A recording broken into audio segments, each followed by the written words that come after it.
In this demo, we are going to show how to use one of the ARTIS Model Understanding Toolbox tools that we have built in order to obtain platform independent models out of a platform-specific model which has been obtained from legacy code, from existing code, by using the Model Discovery Toolbox that is also part of the ARTIS suite.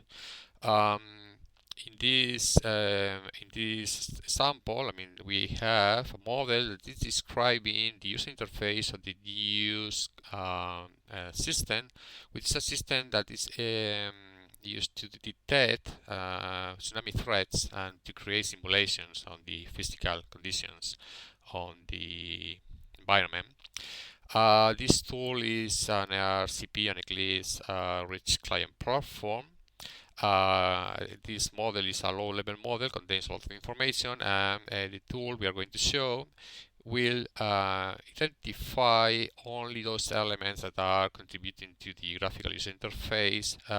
Those elements will be extracted out of the model in order to create a platform-independent model, will be annotated by using using the stereotypes that has been defined in a platform-independent profile for graphical user interfaces that we have here.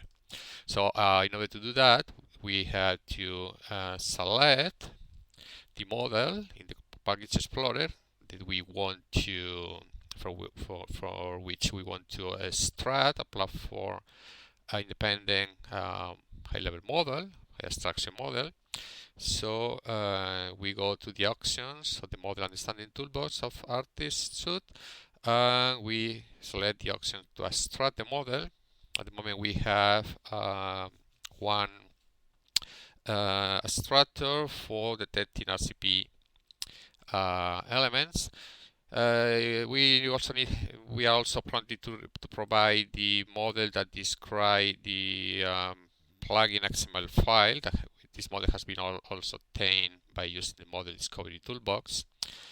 So I'm going to select this model, and when I select proceed, a model-to-model transformation is detecting these elements in the original platform-specific model and creating a new model that is platform-independent, where only we have the elements that are contributing to the user interface, which has been selected from this model.